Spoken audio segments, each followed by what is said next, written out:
Sabar aja ya. Gimana ini? Tes. Baik, terima kasih teman-teman wartawan semuanya. Hari ini dengan Pradi ingin menyampaikan banyak hal perkembangan kasus Vina. Di sini sudah kami bersama-sama dengan seseorang yang luar biasa, bukan pengacara, tapi bekerja melebihi daripada pengacara ini, Kang Deddy ini. Terima kasih nih Kang Deddy, luar biasa nih Kang Deddy ini. Saya bilang kalau dulu ada kasusnya Jessica Wongso, kalau Kang Deddy ada pada waktu itu mungkin sudah banyak bisa dituntaskan dalam kasus ini, karena Kang Deddy ini bertindak sebagai seorang lawyer, ya, seperti ya, bukan lawyer, seperti lawyer, dan juga seperti private investigator yang luar biasa. Teman-teman semuanya, kita sudah mengikuti perkembangan kasus Vina sedemikian rupa. Di media terjadi debat yang luar biasa. Ada yang mendukung si A, ada yang mendukung si B, ada yang mendukung si C. Ada yang mengatakan ada pihak penyidik yang salah, ada yang mengatakan pihak terpidana yang salah. Pradi mengambil posisi tidak mencari siapa yang salah dan siapa yang benar, tapi posisi yang kita ambil adalah kita ingin menegakkan kebenaran. Itu posisi yang Pradi. Itu sebabnya Pradi bekerjasama dengan Kang Deddy, dan di sini ada teman-teman saya, ada Pak Bendung, ya, ada Kang Yana, ada Pak Ruli Pengabdian dari Bandung, ada juga Pak Jutek ini yang selalu bekerja keras, ada Pak Duyanto, ada Bostam, ada Eli, ada Rilen, ada Owa Asidoni, ini ketua PBH Pradi Pusat, ya, Indonesia ini dia. Ada juga apa lagi? Ada Riri. Nah, ini Riri yang selalu pasti sudah sering kenal sama para wartawan semuanya. Jadi itulah yang posisi yang diambil oleh Pradi. Mengambil posisi untuk menegakkan kebenaran, karena kami kedatangan pada waktu itu, pada mulanya kami itu tidak involved dalam kasus ini karena ada beberapa pengacara yang sudah turun tangan. Tapi ketika keluarga daripada terpidana datang kepada kami melalui Kang Deddy, kami betul-betul sungguh-sungguh kaget dan luar biasa. Di mana akhirnya kami menemukan suatu, belum kesimpulan pada itu, tapi arahan, satu pendekatan yang saintifik kami lakukan. Kami punya keyakinan berdasarkan bukti-bukti yang disajikan kepada kami bahwa ternyata ada bahwa sebenarnya terpidana ini tidak layak dihukum. Kami tidak meyakini bahwa mereka itu bersalah dengan beberapa fakta hukum yang sudah ada. Dan sebelumnya teman-teman juga sudah melihat bahwa kasus ini berkembang dan ada dan menjadi sampai ke pengadilan dan sampai orang ini dihukum. Itu bermula dari kesaksian dari 3 orang, yaitu namanya satu Aib, kedua adalah Liga Abar, ketiga adalah Dede. 3 orang inilah yang memulai cerita ini. Kalau 3 orang ini tidak bercerita dan membuat kesaksian, nggak ada kasus ini. Kasus pembunuhan itu tidak akan ada. Ini dulu. Tanpa adanya cerita dari kasus yang tinggal 3 orang ini, tidak ada benang merahnya, tidak ada bukti-bukti, dan tidak ada cerita tentang adanya pembunuhan daripada almarhum Eki dan Vina. 3 orang ini kan bercerita tentang semua adanya pelemparan, pengejaran, adanya bambu dan sebagainya, termasuk adanya samurai, batu yang dilempar dan sebagainya. Nah, kita sudah tahu dari 3 orang ini Liga Akbar sudah mencabut keterangannya dan menyatakan sebenarnya cerita itu tidak benar. Gitu ya. Hari ini kita mendapatkan bukti yang luar biasa melalui Kang Dedi. Keluarga dari Dede menghubungi Kang Dedi. Kita kedatangan di sini yaitu Dede.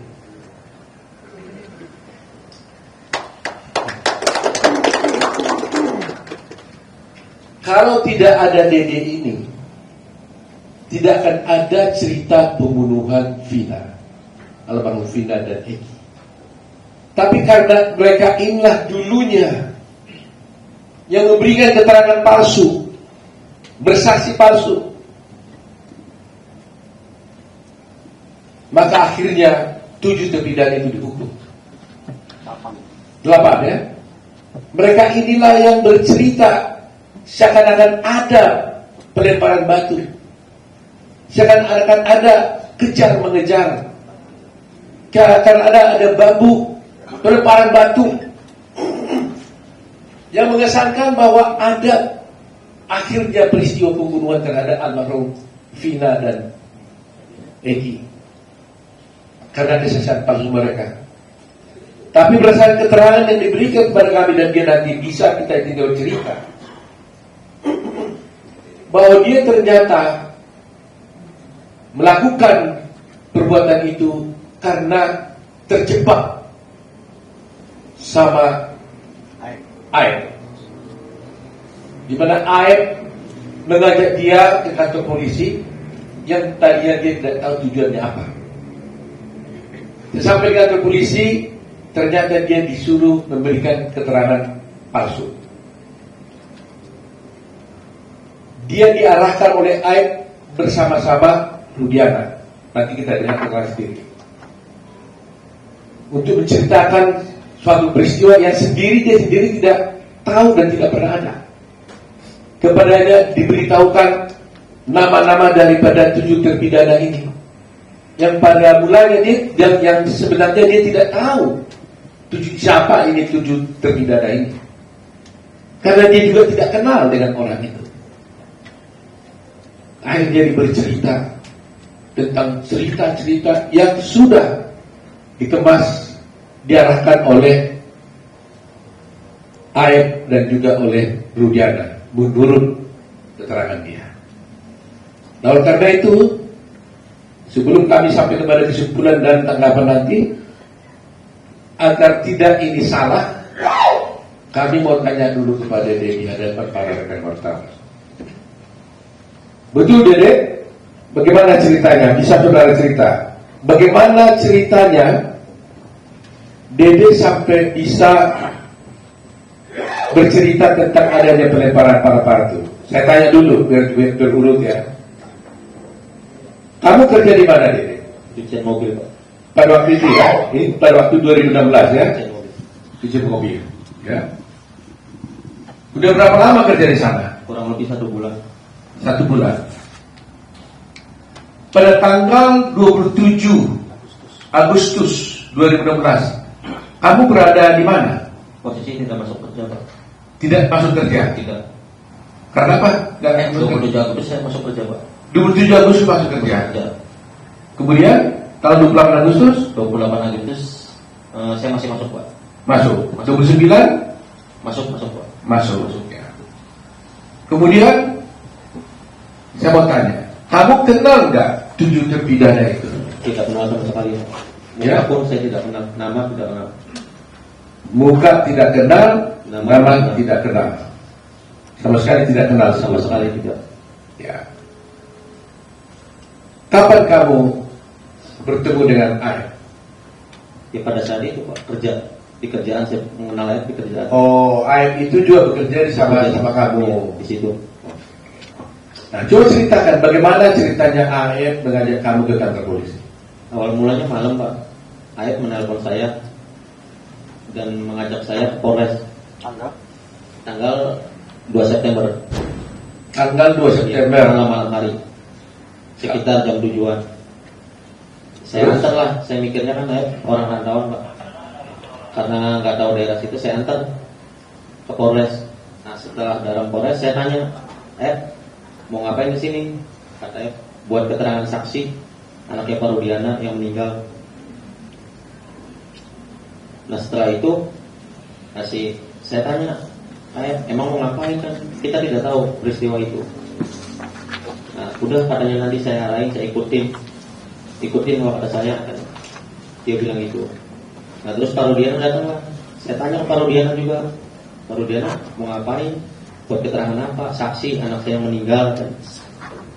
Nah disitulah diceritakan saya nongkrong di warung. Kalau ke warung itu bener Pak, warung malam hanya membeli rokok. Cuman ada segerombolan anak nongkrong, pelemparan batu, bambu, pengajaran, segerombolan motor ada di situ. Sebenarnya nggak ada Pak. Sudah diceritakan sebelum masuk BAP, sudah diceritakan.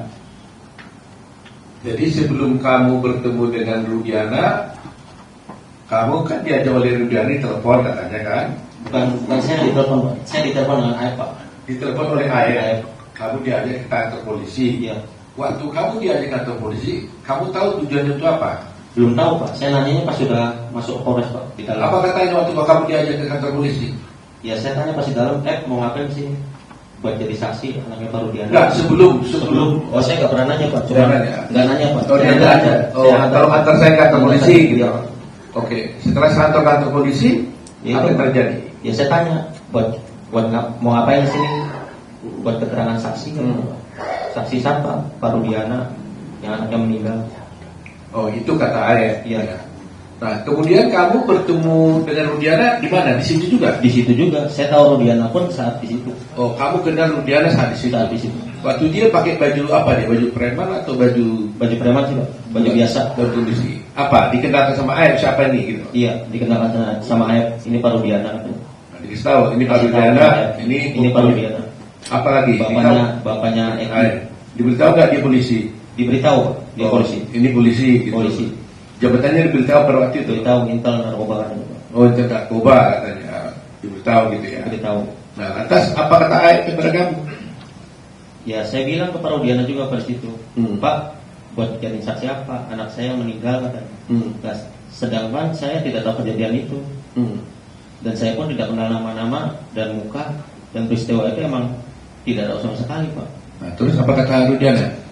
Kata Aep dan Rudiana, dia bilang Pak, ya udah ntar saya kasih tahu katanya. Ya setelah dikasih tahu, pada saat nongkrong di situ, pada saat ke warung ada orang segerombolan nongkrong. Terus melihat pelemparan batu kepada anaknya Pak Rudiana. Nah, terus dilempar batu itu tidak kena. Terus pengajaran membawa bambu. Nah, terus setelah itu ya tidak tahu kejadian itu lagi Pak. Setelah pengajaran tidak tahu. Sudah sampai situ doang.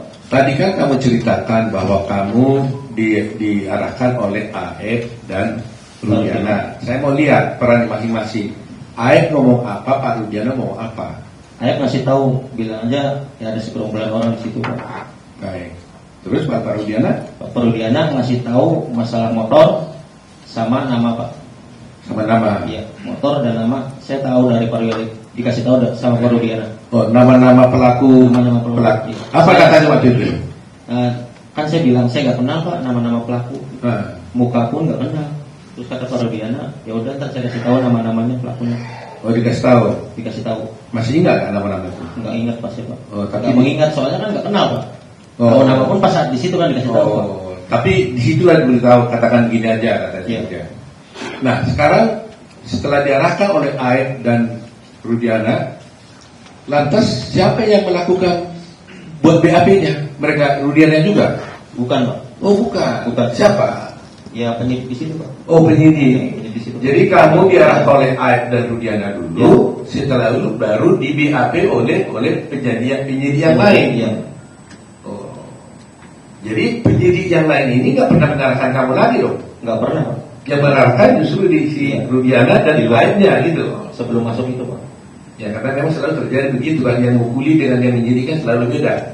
Supaya yang menyidik, kalau upaya menyidik ditanya pernah kamu dipukuli penyidik, pasti nggak pernah mengukuli, tapi dipukuli dulu sebelum jadi luar. Kira-kira begitu cerita-cerita film yang kita nonton lah gitu ya. Ya, kira-kira begitu ya. Dan ini sekarang diarahkan oleh ini. Jadi penyidiknya tidak pernah mengarahkan, tapi sudah diarahkan oleh Rudiana dan AR. Begitu ya. Nah, kemudian setelah itu terjadi di BAP. BAP seperti biasa Pak. Ditanya Aja ya. Ditanya. Kau ceritakan seperti yang diarahkan itu. Seperti yang diarahkan sebelum masuk Ya. Saya mau tanya, kenapa kau mau? Sebenarnya hati saya mas sebenarnya nggak mau Pak. Kan saya juga sudah bilang Pak, saya tidak tahu kejadian itu sama sekali dengan AF dengan Pak Rudiana. Nah pada saat itu kan saya rakyat kecil Pak, saya nggak ngerti hukum, sekolah pun saya hanya SMP. Ya saya merasa takut Pak, sudah dialami. Saya bisa apa di situ Pak? Ya tapi kan namanya kan kamu kan tuh merasa berbuat, kenapa nggak nolak aja? Apa kamu diiming-iming? Tidak ada sama sekali Pak, diiming-iming. Enggak. Tidak ada sama sekali. Tapi kok kan orang bertanya, kok semudah itu kamu langsung diajak ini langsung kamu mau gitu? Kenapa? Maunya pun kan karena tidak tahu bahwa mau ke situ kan diberi buat kesaksian anaknya Pak Rudiana Pak. Mungkin kalau saya tahu, ayah ngasih tahu sebelum masuk Polres, saya nggak mau Pak. Ya tapi setelah di dalam Polres, terus kenapa jadi kamu mau? Karena takut Pak. Takut sama siapa? Ya takut karena sudah di dalam Polres itu Pak. Loh kenapa? Kalau di dalam Polres kenapa banyak? Ya karena saya nggak ngerti hukum. Loh iya, karena Polres apa? Ada kamu dipukul nggak? Enggak sih Pak. Apa karena Pak Rudiana polisi itu? Nah iya bisa jadi Pak. Macam bisa jadi, ya benarnya gimana? Ya emang karena polisi Pak, saya takut. Jadi berarti kamu merasa takut? Ya merasa takut. Karena sudah berada di kantor polisi, Ya. karena kamu diminta oleh Pak Rudiana yang ke polisi, Ya. kamu ikutin aja. Ya. Nah waktu itu kamu tahu lah akibatnya itu waktu itu ya? Saya tahu Pak akibatnya. Pasti tahu saya. Ya setelah di BAP pun kan saya ngomong ke Ayah Pak. Ya. Saya bilang ke Ayah, kenapa membuat kesaksian seperti ini kata saya. Kan bakal berat ke depannya. Udah katanya saya kesal sama terpidana itu Pak. Kata ayah. Iya. Kenapa? Karena pernah dipukuli Pak.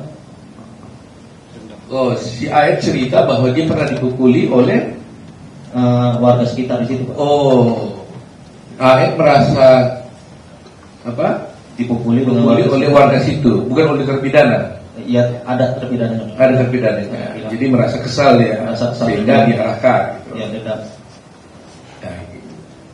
Nah, kamu diperiksa itu di mana? Di Polres mana itu? Polres Cirebon. Polres Cirebon. Nah, setelah di Polres Cirebon, apakah kamu pernah juga diperiksa di Polda? Tidak pernah sama sekali 2016 Pak. Hah? Tidak pernah. Tidak pernah. Tetapi di sini kita lihat ada berita acara kamu juga ada di Polda. Jadi di sini ada wartawan, kita lihat ya. Ini ada berita acara di sini di Polres. Dan juga ada acara berita acara di Polda. Tapi dia merasa kamu tak pernah tanda berita acara yang di Polda tidak pernah Pak. 2016 saya tidak pernah. di Polda kamu tidak pernah tanda tangan berita acara di Polda. Di BAP pun tidak pernah Pak. Kesana pun tidak pernah. Kamu kok tahu di mana Polda? Tidak tahu sama sekali Pak. Sampai sekarang kamu tidak tahu Polda. Tidak tahu sampai sekarang pun istilahnya tidak tahu Pak. Yang sekarang 2024 mah udah Pak. Cuman kan kalau jalan tetap saya nggak apa Pak. Nggak, artinya yang 2016 tahun 2004 itu kamu tidak pernah ke Polda. Tidak tahu Pak sama sekali. Tidak tahu ya. Tidak tahu. Soalnya di sini ada berita acara kamu di Polda pada tanggal 23 November. Itu nggak ada ya? Nggak ada Pak. Nggak pernah terjadi. Jadi ini kalau begini ada parah begini ini, seperti yang kamu lihat di sini ini, tanda tangan ada nggak itu? Tanda tangannya pun agak beda Pak. Kamu nggak pernah tanda tangan ini? Iya disamain sama yang 2016 di Polres itu Pak. Beda Pak. Oh gitu. Tapi kamu intinya kamu tidak pernah tanda Tidak tangan. pernah. Dan di sana pun tidak pernah Pak. Di BAP pun di Polda tidak pernah 2016. Baik. Hanya di Polres Cirebon. Saya mau tanya lagi. Kamu pernah disumpah nggak oleh polisi? Tidak pernah sama sekali. Hah? Tidak pernah. Nggak pernah. Kemudian kamu setelah kejadian ini, kamu pernah hadir di pengadilan tidak untuk bersaksi? Tidak pernah sama sekali. Kamu tidak pernah datang di pengadilan dan tidak pernah menjadi saksi di pengadilan pada waktu itu? Tidak sama sekali Pak. Kalau menurut keterangan Pak Jutek gimana tuh? Dia belum keputusan pengadilan, dia Benar ada kata-kata di situ bahwa dia ada memberikan keterangan di bawah sumpah. Iya, di dalam putusan. Dalam putusannya. Jadi di dalam putusan, kebetulan Pak Jutek yang lihat ada, bagaimana Pak Jutek jelaskan? Ada Memberikan keterangan di bawah sumpah. bahwa DD ini memberikan keterangan di bawah sumpah. Ya. Ada dalam putusan. Ada. Padahal dia sendiri tidak pernah datang di pengadilan dan tidak pernah memberikan keterangan apalagi di bawah sumpah.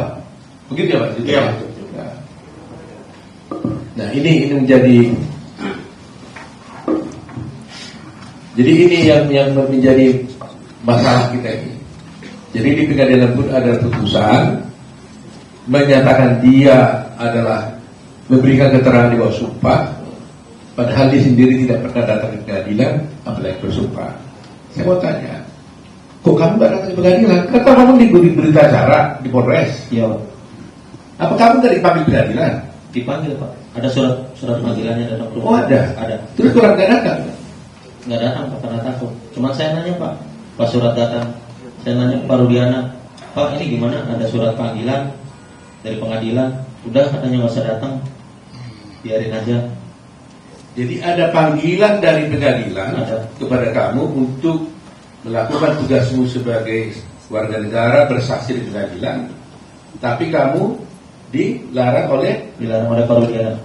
katakan bagaimana saya? Tidak, Pak, ada surat pengadilan datang, kata saya. Bagaimana ini? Nah, kata Pak Rudiana, udah nggak usah datang, katanya, biarin aja. Jadi Pak Rudiana menurut dia itu tadi menyuruh tidak usah datang ke pengadilan. Ya. Jadi sekali sudah tahu tuh pasal apa yang dilanggar di situ kalau seperti itu kan. Melarang orang tidak datang ke pengadilan, padahal itu adalah kewajiban hukum dia. Tapi Rudiana menanti benar. Saudara tahu kenapa kamu dilarang datang ke pengadilan? Tidak tahu Pak, hanya bilang itu saja. Oh hanya bilang itu saja. Jangan datang, tidak perlu datang ke pengadilan. Datang, tenang aja. Pertanyaan saya terakhir ini, Dede. Bisa kasih dia kasih buka. Kenapa kamu tiba-tiba sekarang mau datang ke sini? Karena saya mikir merasa bersalah Pak. Ya selama 8 tahun pun sebenarnya saya mau jujur Pak. Mau mengungkap ini sebenarnya Pak. Cuman saya bingung Pak, mau mengungkap ke siapa Pak? Pendamping pun saya nggak punya. Sebenarnya selama 8 tahun saya merasa bersalah Pak. Bayangin Pak, saya hidup enak di sini Pak, bisa kerja, bisa nikah istilahnya Pak, sama anak istri bisa bahagia. Sedangkan dia di penjara seumur hidup Pak. Saya merasa berdosa selama 8 tahun, merasa Pak. Nah saya putuskan kemarin Pak, seminggu sebelum saya bertemu Kang Deddy, saya putuskan benar-benar Pak. Saya tekad saya harus bulat, saya harus menerima resikonya, apapun resikonya, entah ada hukuman buat saya terima Pak. Siapa yang menghubungi kamu datang ke Pak Deddy? Inisiatif kamu sendiri atau apa?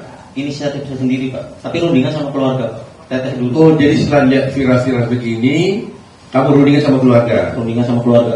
Apa? Gimana rundingan? Ya, Boleh cerita? Teteh Pak, sebelum 3 bulan setengah viral itu Pak, Teteh pernah bilang Pak, Dek, apa datang aja kepada Pak Dedita? Kata saya bilang, nanti aja lah, karena saya belum siap Pak, masih takut dan bingung kehilangan pekerjaan Pak. Nah terus setelah dorong keluarga dorong terus, nah seminggu sebelum ke Pak Deddy, nah, tekad saya bulatin, fisik saya kuatin. Saya bilang malam itu juga jam 11, saya bilang udah kontak Pak Deddy di Instagram, cuman tidak direspon Pak. Baru saya ke TikTok Ferry, Terus? ke TikTok Ferry, Teteh tuh suruh ke TikTok Ferry, terus direspon alhamdulillah Pak. Jadi teman-teman wartawan sudah lihat di sini. Yang menghubungi Kang Deddy ini adalah dia. Kita tidak mencari-cari, tidak menemukan Deddy. Deddy sendiri yang berunding dengan keluarganya merasa bersalah dan akhirnya datang menemui Kang Deddy. Dan Kang Deddy membawa ke sini. Pokoknya saya tegaskan, intinya saya keluar itu bukan dicari dengan Pak Deddy, bukan ada yang dari luar menyuruh saya. Karena ini inisiatif saya sendiri, merasa bersalah. Dan keluarga, ada dorongan dari keluarga, udah. Selebihnya nggak ada lagi. Dede, Iya Pak. Kamu kan tadi mengaku sudah bersalah melakukan memberikan keterangan palsu dulu atas arahan daripada AF dan juga Rudiana. Ya, kita juga pernah melaporkan kamu juga. Iya Pak. Iya kan? Tapi sekarang kamu datang mengaku bersalah. Kamu tahu risikonya ini? Kamu Tahu Pak, sangat tahu resikonya. kamu tahu bahwa kamu bisa dipenjara gara-gara pengakuanmu sekarang ini? Tahu Pak, saya siap resikonya Pak.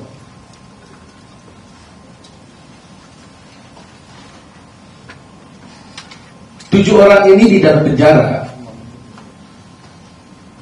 gara-gara kamu. Iya Pak.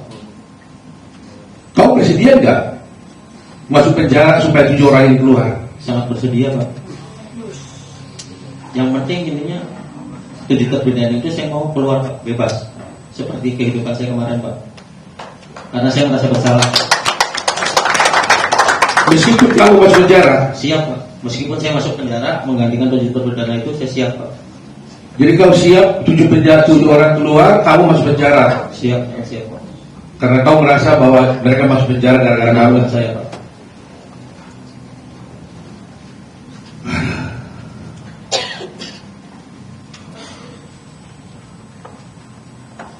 Terima kasih ya Dede ya. Sama-sama. Walaupun kamu ini sudah berbuat salah, tapi Tuhan menolong bahwa kamu bisa dibuka hati pikiranmu untuk menegakkan kebenaran. Kalau kamu tidak bisa datang di sini, bayangkan mereka itu akan ada di sana seumur hidup. Seumur hidup. Semula keluarganya bukan teraniaya semua. Dan keadilan menjadi tidak tercapai. Republik menjadi hancur. Tapi dengan keberanianmu Dede, meskipun kau bersalah, ya saya harap di dalam hukum sebenarnya Dede, saya bisa jelaskan sedikit. Belum tentu juga kau bisa harus dihukum, walaupun kau bersalah. Karena di dalam hukum itu Dede, ada juga namanya alasan pemaaf, ada alasan pembenar, ya. Ada alasan penghapus untuk pidana dan sebagainya. Mudah-mudahan hakim nanti, kalau kamu harus diproses, ya, karena hukum ini kan ada yang formal. Formalnya kamu bersalah memberikan kesaksian palsu di pengadilan, akhirnya orang dihukum, akhirnya dihukum sampai seumur hidup. Apakah nanti pemanya dengan pengakuanmu itu mereka jadi bebas, kau tetap harus diproses pidana? Saya tidak bisa katakan apa-apa, tergantung kepada kepolisian dan juga pada pengadilan apakah memberikan hukuman pada kamu. Tetapi karena keberanian untuk berbuat baik, untuk bertobat, menyatakan kebenaran, kami tetap dari kerajaan akan bela kamu. Supaya jangan ada yang takut untuk bertindak menyatakan yang benar. Jangan ada yang takut. Seperti Dede, berbuat salah tapi bertobat, mengaku bersalah. Mudah-mudahan ada alasan pemaaf buat kamu, ya, yang diberi oleh hakimnya. Jadi sekali lagi ya, berani kamu ya. Berani Pak. 7 orang keluar, kamu masuk penjara menggantikan mereka. Iya Pak. Intinya saya keluar, dengan 7 terpidana itu saya keluar. Ya, mudah-mudahan mereka keluar. Hati saya lebih senang Pak. Mudah-mudahan mereka keluar, kamu juga nggak perlu masuk penjara. Amin. Tapi saya serahkan kepada hukum dan keadilan. Kita ada dia, terima kasih dia. Dedi ini hatinya apa ya, tidak tahan nih Bang Dedi. Melihat mata begini, kita para lawyer hati kita sudah berkali-kali sering gini. Jadi sampai air mata kita udah habis, karena kita sudah sering melihat kejadian-kejadian seperti ini. Belum kita sudah lihat tragedi bagaimana Jessica Wongso, sekarang Dede. Saya nggak tahu masih akan ada lagi nggak kasus lain yang bisa terbuka seperti ini. Tapi terus terang aja terima kasih ya kepada para wartawan semuanya. Terus terang aja kalau ada wartawan, media massa, televisi yang mau dengan sepenuh hati mengikuti dan membuka kasus ini nggak terbongkar. Jasamu luar biasa.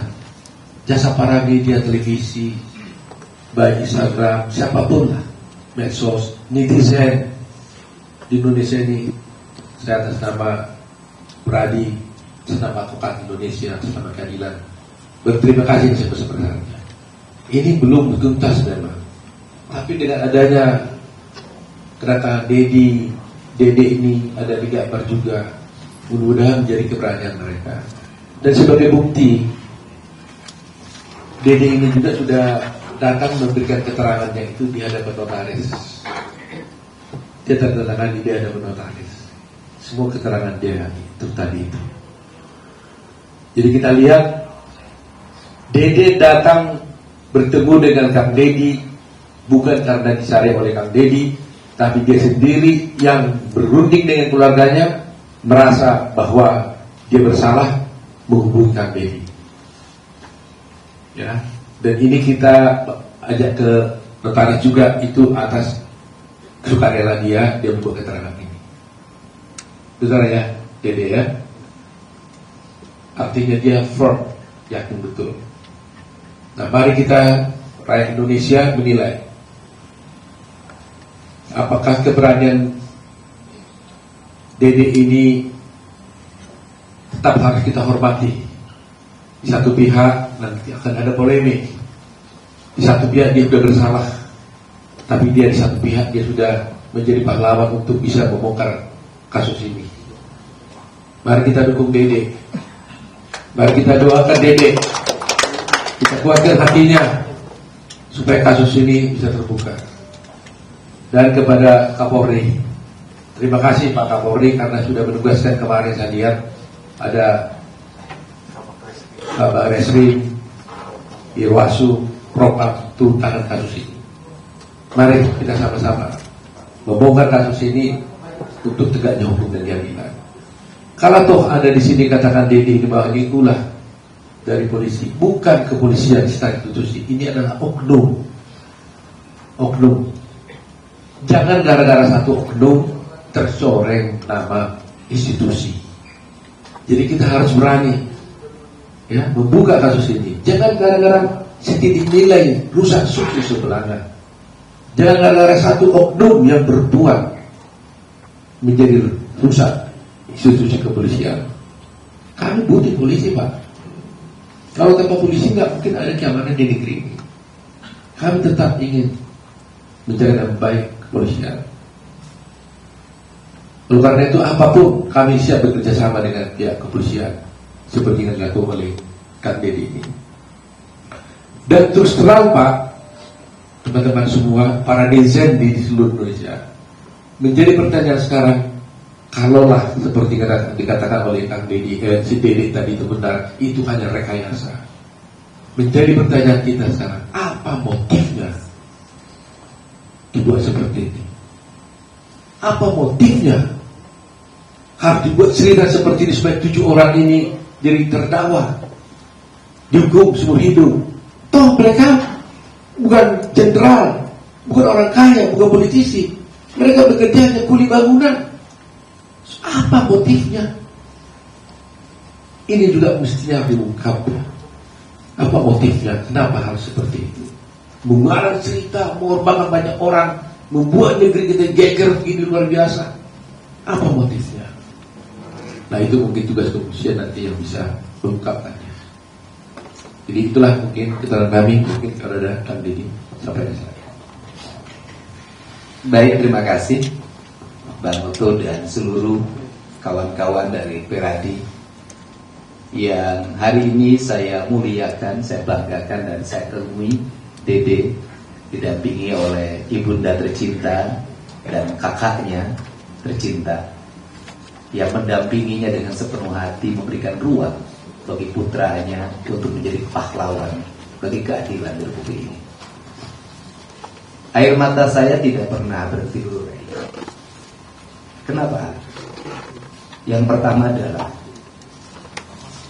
yang dipenjara seumur hidup itu kuli bangunan, rakyat kecil, strata hidup yang sosial yang paling rendah di Indonesia dari sisi pendapat.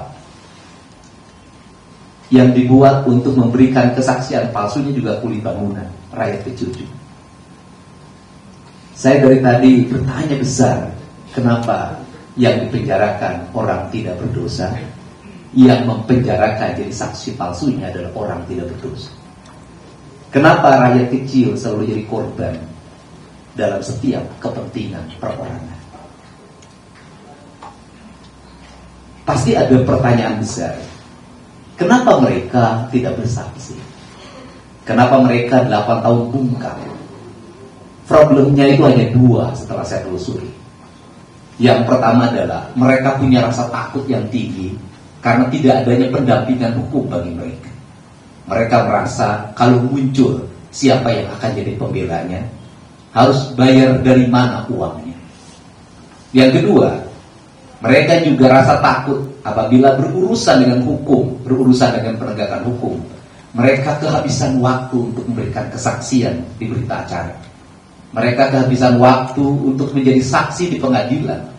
Waktu itu bagi mereka adalah uang untuk beli beras. Waktu mereka adalah uang untuk beli token listrik. Waktu adalah mereka uang untuk bayar anak-anak sekolah mereka. Dan waktu adalah uang untuk kehidupan mereka dalam setiap hari. Perjalanan ini Bang Oto bukan hanya perjalanan hukum material. Saya memandang dari tadi ini adalah perjalanan spiritual saya. Mungkin beda orang memahami spiritual. Spiritual apa yang saya dalami? Yang pertama, kenapa saya menangis? Saya itu bertanya dalam setiap hari, ya Allah, kenapa saya harus berpisah dengan anak saya? Saya harus berpisah dengan keluarga saya.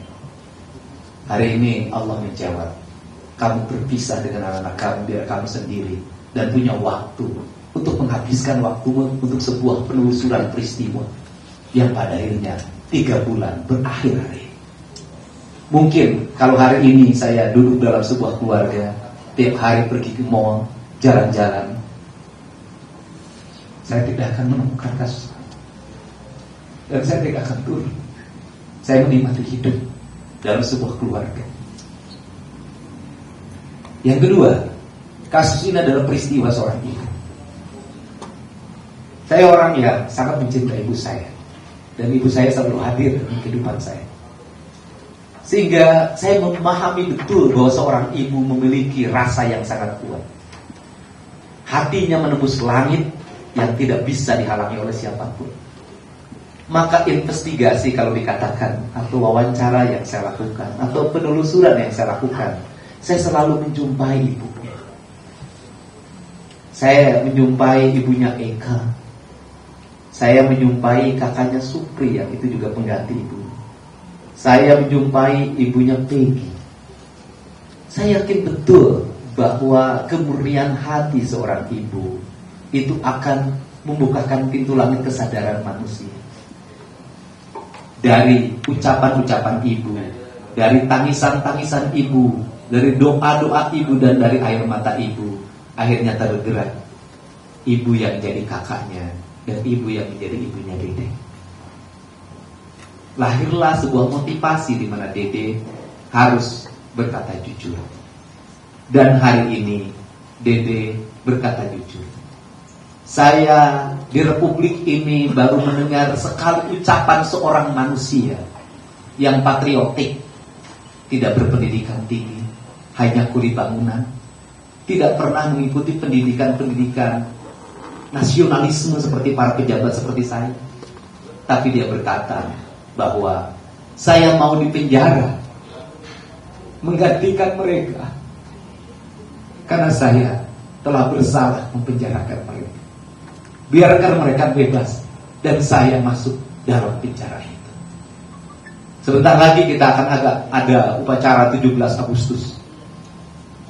Dia adalah pahlawan di era ini. Dia adalah patriotik di era ini. Dan dia adalah kesatria di era ini. Untuk itu, kepada para kesatria, kita harus merasa malu ada kesatria yang sebenarnya.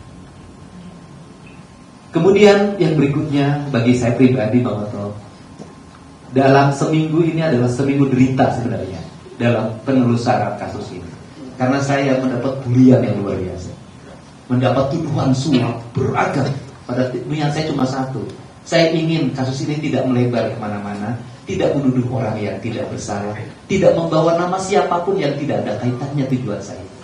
Tetapi karena halusinasi, imajinasi, cocok logi, membakar pikiran orang di media sosial sehingga menjadi kemana-mana. Dan rupanya air mata saya ketika malam itu terjawab hari ini.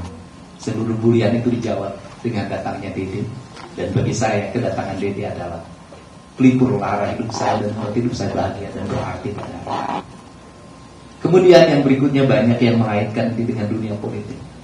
Saya katakan berulang-ulang di depan Pak Jutek, saya katakan penelusuran saya terhadap kasus Eki dan Tina dan terpenjaranya 7 orang dengan hukuman penjara seumur hidup bagi saya jauh lebih berharga dibanding dengan hanya urusan politik.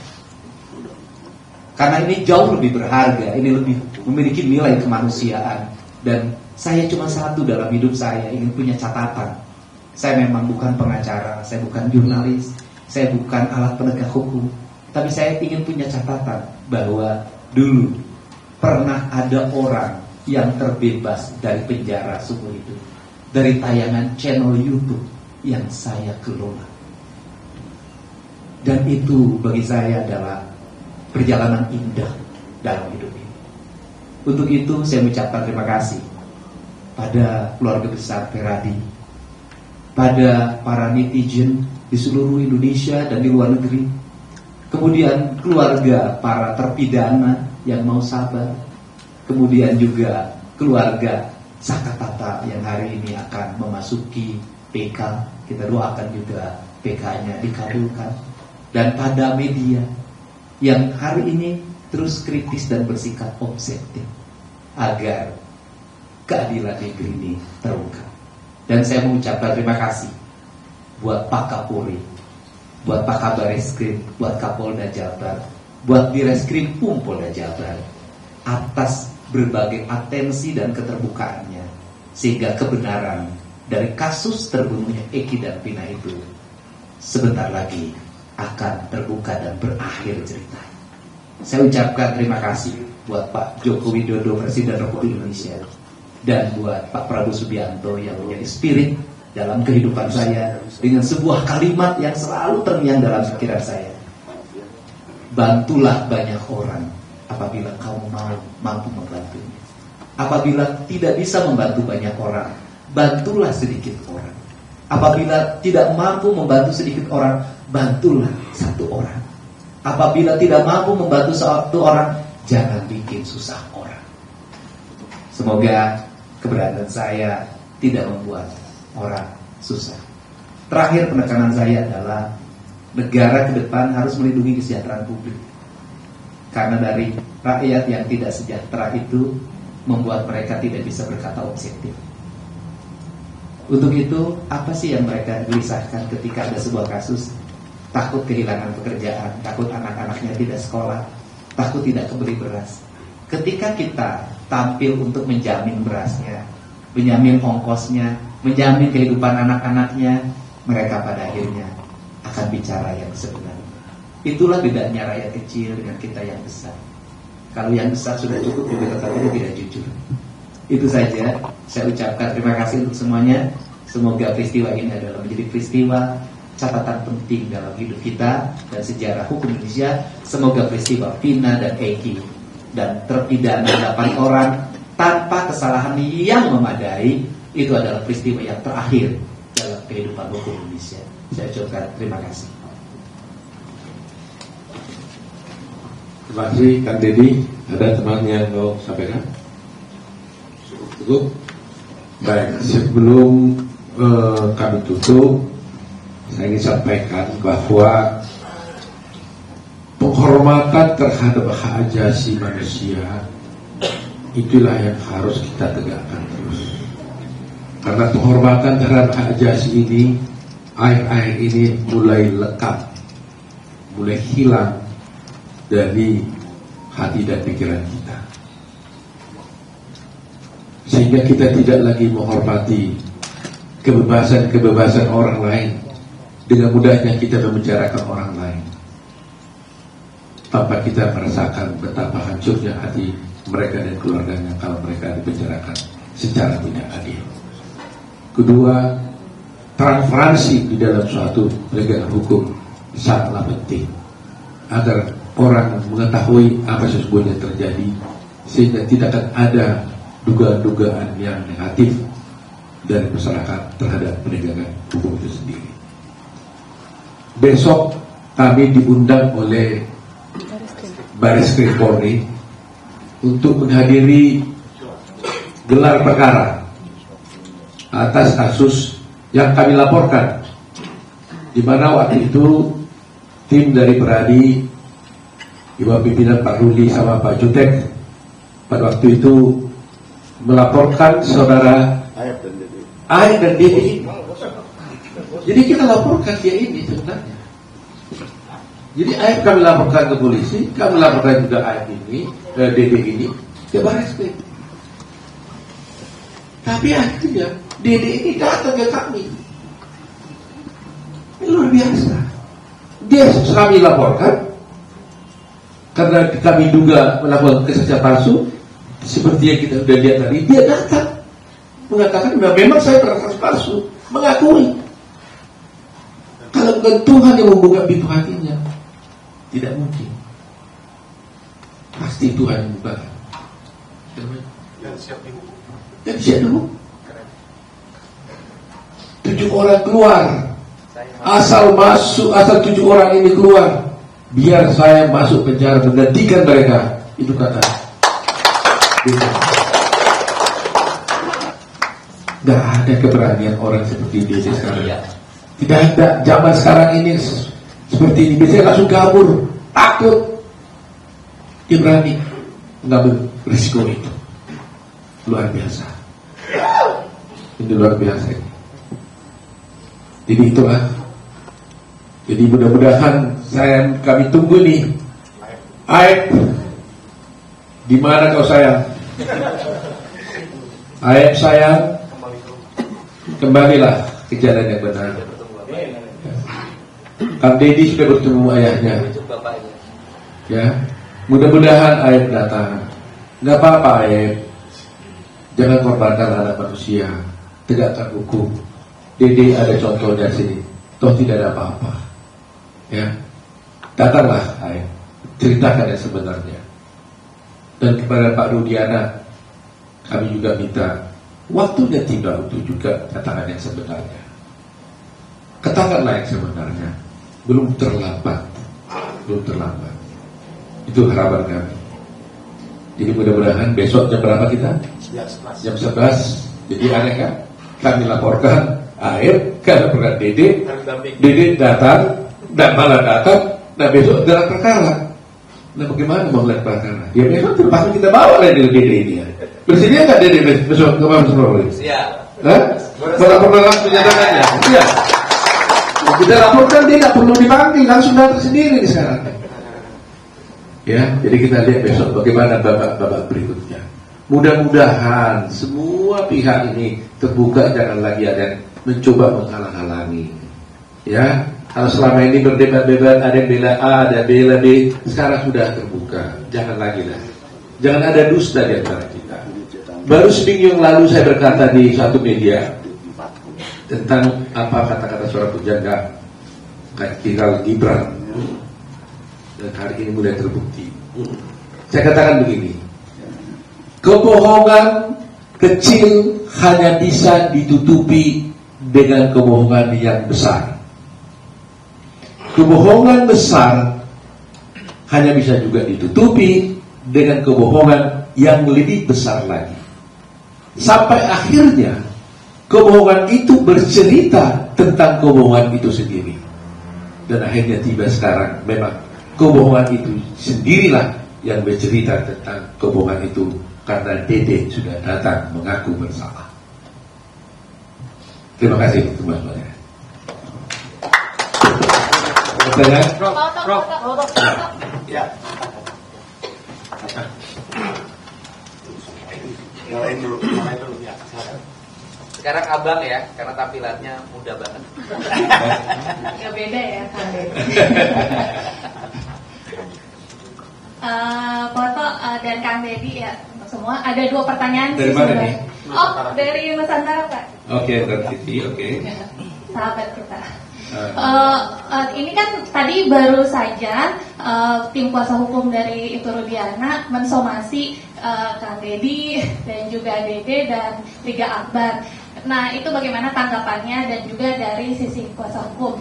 Terus yang kedua adalah Pak Rudiana itu menyatakan bahwa dirinya tidak bisa mengungkap atau tampil begitu ya untuk memberikan klarifikasi karena alasannya dia masih sebagai polisi aktif begitu Pak. Apakah itu dari sisi hukum bisa seperti itu? Karena kan sebagai polisi pun harusnya dia kan berpegang di pada hukum dan mereka pun mempunyai, bahkan dia sekarang mempunyai tim kuasa hukum sendiri. Apakah mungkin seperti itu?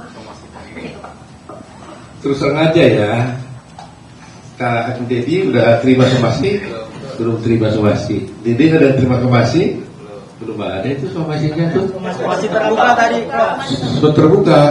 Bilang apa dia? Oh, iya, Karena tidak tahu Bilang apa? alamatnya gitu. Karena tidak tahu alamatnya ya. Jadi Hah? masih terbuka. Cuma terbuka untuk bilang apa somasinya? Apa ya? Terkait apa itu hoax gitu loh. Oh, bahwa yang dikatakannya itu nggak benar. Iya, betul. Bagaimana dia udah ngomong sendiri kok nggak benar gimana?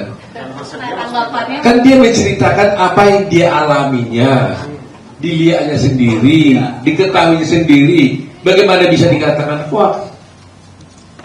Iya kan? Dia mengatakan saya memberikan keterangan yang tidak benar atas arahan dari siapa? Pak Rudiana dan AE, ya kan? Pak Deddy ini justru harus juga yang pahlawan mau membongkar kebenaran kok jadi disomasi. Salah Kang Deddy apa? Merekam, Hah? memvideokan dan mempublikasikan keterangan Dede. Soal Kalau gitu saya investigasi kena juga. kemari lagi dong dari saya. Investigasi. Jadi Hah? Kang Deddy itu melakukan investigasi penelusuran gitu. Katanya dadakan. Loh itu kan kewajiban seorang warga negara, bukan hanya hak. Wajib kita, bukan wajib lah, hak dari warga negara ya. Ya hak bukan kewajiban, hak dari warga negara. Ya, dan harus berterima kasih kalau ada seperti ini. Kecuali investigasinya itu melanggar hukum, kan tidak ada pelanggaran hukum. Kang sudah tadi katakan Dede datang menghubungi Kang Deddy. Ah, di sini ibu tanya, betul ya Bu ya? Iya.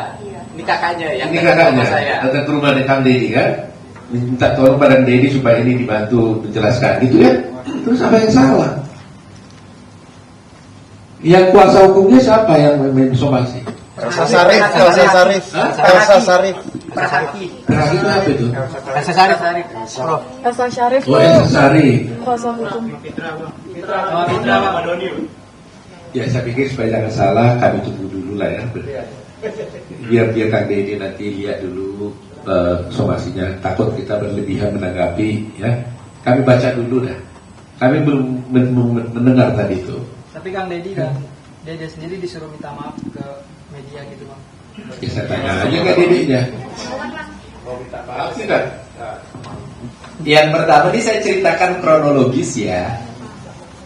Yang pertama itu kakaknya Dede datang ke rumah saya, minta bertemu, tetapi tidak boleh ada rekaman apapun. Dan saya bersedia untuk menerimanya bicara, mendengarkan apa yang terjadi. Nah setelah kakaknya menyampaikan, datangnya itu hari Sabtu ya. Hari Sabtu datang ke saya, ketemu jam 9 pagi. Nah kemudian saya nanya balik, Dedenya di mana? Dedenya sekarang lagi pulih bangunan di BSD Tangerang. Video call. Saya ini orangnya itu selalu ingin ngambil tindakan cepat. Karena bagi saya 1 detik 1 menit itu kesaksian penting, dan 1 detik 1 menit itu ancaman berbahaya. Sehingga pada waktu itu juga Dede saya jemput, oleh tim saya dijemput. Kemudian dengan nggak usah takut urusan kulit, di tempat saya kuliah banyak. Dede tenang aja, ketemu saya. Setelah ketemu saya, langsung tidak ada bla-bla, saya jalan, Dedi jalan, itu langsung ketemu dan langsung saya rekam. Jadi apa yang tayangan di media, channel YouTube saya, gak ada itu rekayasa, semuanya lahir secara alamiah. Tidak ada rencana apapun. Dia bercerita, dan saya sampai ganti-ganti tempat karena waktu itu lagi ada pengajian, jadi suaranya kurang kerekam. Nah, Dede bercerita apapun. Nah, kemudian maka saya menyampaikan tidak ada satu detik pun yang dipotong dan tidak ada kalimat tambahan yang dibuat. Itu ciri khas channel yang saya buat, tidak pernah. Dia kalau 30 menit ya 30 menit, ya kalau 23 menit ya 23 menit, itu pas. Nah, kemudian kalau hari ini Dede disuruh minta maaf, ya saya tanya, Dede mau minta maaf enggak? Minta maaf untuk apa, Pak? Ya, Dedenya tidak mau minta maaf, gitu kan? Ya, kemudian kalau ditanya, kenapa Kang Dedi menginvestigasi? Apa kapasitasnya? Saya sih jujur aja nggak menginvestigasi, itu nggak ada niat investigasi. Saya hanya ingin mengetahui ini teh apa sih sebenarnya yang terjadi. Sebenarnya kalau kita mau bicara jujur, yang harus diinvestigasi, yang harus disomasi itu yang kesurupan. Karena itu yang kesurupan harus disomasi sebenarnya. Kenapa Anda harus kesurupan? Kan gitu. Dan kemudian karena yang pertama itu kan bahwa peristiwa ini pembunuhan kan dari kesurupan. Peristiwa ini dianggap pembunuhan itu kan dari kesurupan, sampai menyebut nama Egi dan diperkosa, katanya ditunjukin ini diperkosa, terus kemungkinan ya katanya ada 11. Pertanyaannya kenapa yang kesurupan nggak di BAP? Kemudian itu yang isi kesurupannya kenapa nggak dihadirkan untuk di BAP?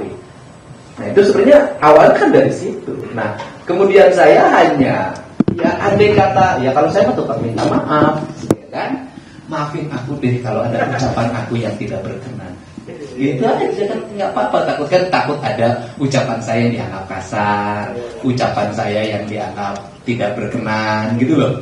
Ya, itu aja, saya kan itu saja. Nah, tetapi kalau minta maaf karena menayangkan ini, ya tanya aja yang saya kan hanya merekam kata Dede. Lebih baik saya minta maaf kepada narapidana dan keluarganya.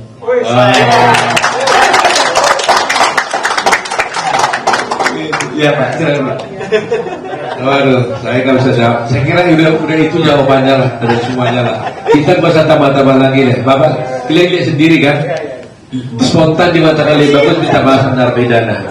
Ya, kalimat kuncinya satu aja kok. Dia tidak kenal siapa yang narapidana ini. Dia nggak pernah bertemu, dia nggak pernah kenal, dia nggak tahu namanya. Tapi dia bisa bercerita dengan orang itu aja. Saya kira kalimat kuncinya lah. Ya. Jadi sudah kita dengar tadi, saya kira kita nggak usah panjang lagi. Lebih bagus Dede katanya minta maaf kepada 7 terpidana daripada Pitra dan Elsa dan Palmira dan Aib. Daripada Pitra, Elsa dan Rudiana dan Aib itu. Ya itu aja. Kita ya buat apa katanya. Jadi saya kira mari kita dukunglah kebenaran kita ini ya kepada semua pihak ya. Mari kita bekerja sama. Yang soal Pak Rudiana nggak mau klarifikasi karena dia masih berstatus polisi aktif, gimana dari?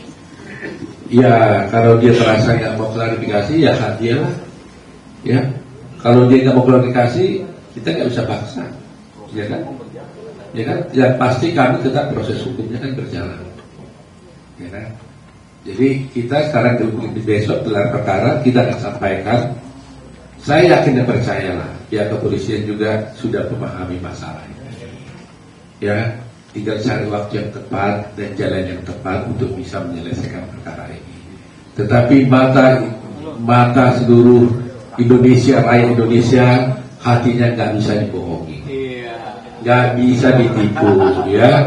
Sudahlah, ya. Sudah cukup, ya cukup. Jangan bikin lelah Indonesia. Iya, jangan bikin lelah Indonesia. Sudah cukup lah, ya. Ya terlalu dramanya jangan terlalu panjang. Ya. Tadi udah katakan, jangan sampai kebohongan itu bercerita tentang kebohongan itu sendiri. Ya, Jadi saya kira itu cukup lah. Jadi kalau saya kira tidak ada lagi yang bisa saya sampaikan. Ada kita ya? Ya. Ini kan Dede dilaporkan ya. Terus sekarang menjadi kliennya atau gimana? Ada beda. Yang lapor, jadi gini, kita coba dari Peradi ya. Nanti kita akan pikirkan bagaimana caranya untuk menyelesaikan persoalannya. Ada ilmunya lah. Ya, ada caranya lah. Karena kami juga tidak boleh melanggar kode etik. Tapi demi kebaikan kita akan tetap bela dia. Caranya belanya, siapa yang bela itu nanti kita bisa. Tapi yang pasti kami merasa terhormat, tertolong, negeri ini merasa tertolong karena dia mau hadir tanpa kita panggil dan mau menunjukkan kebenaran itu. Saya kira itu saja. Ya. Barangkali teman-teman masih ingat kalimat spontan saya ketika di Bareskrim. Kau yang memulai, kau yang mengakhiri, kau yang menyalakan, kau yang harus memandang. Ini Pak. Ya, cukup ya. Teman-teman. Ya.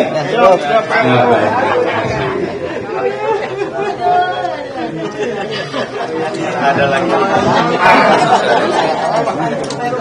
Foto dulu, foto.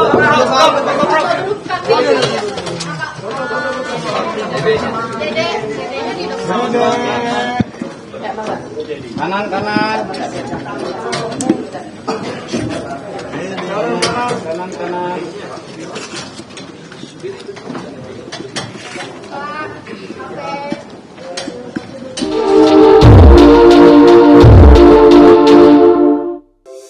Di antara banyak sumber informasi, kami layak dipercaya. Karena kami menggali lebih dalam, berpihak pada kebenaran, berpegang pada data dan fakta, agar layak Anda jadikan referensi.